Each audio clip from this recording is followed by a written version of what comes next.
Well, on health news tonight, 5 cases of COVID-19 confirmed among students of LN Coakley High, with Health and Wellness Minister, the Honourable Dr. Michael Darville, sharing they are part of an isolated cluster of 12 cases already confirmed on Exuma.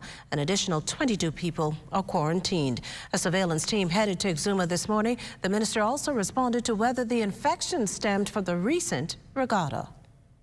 As we speak, the cluster is presently under control, and so now it's just basically to go into the community for those who are part of the surveillance team to do some additional assessments, and hopefully if there's 1 or 2 individuals who have been exposed, to be brought into the quarantine mechanism, and we would resolve this issue. This is what the surveillance team will determine where the foci or the focus of the infection came from, and an analysis will be done. We've done it hundreds of times before, and this is no different. It's a small cluster, and we need to be very careful to sensitize the community to create panic. Clusters will happen of COVID-19. COVID-19 is still in the country.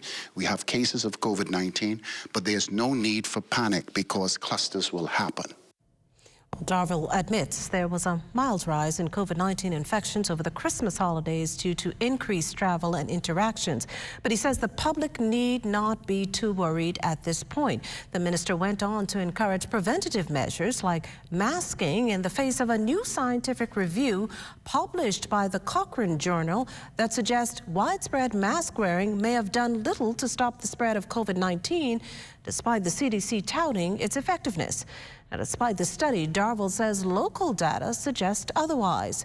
Meantime, Exuma's Member of Parliament, Deputy Prime Minister, the Honourable Chester Cooper, urged residents to be cautious amid the cases.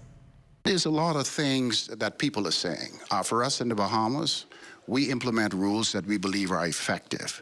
It is our responsibility to ensure that in areas that we suspect individuals may be positive, we still have a very lax statement for those who are prepared to wear the mask. Please wear your mask.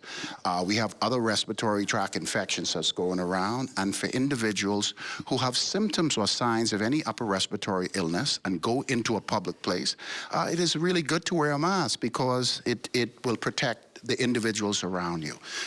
Continue to sanitize, continue to be very diligent about your surroundings. If you can avoid large crowds, you do so.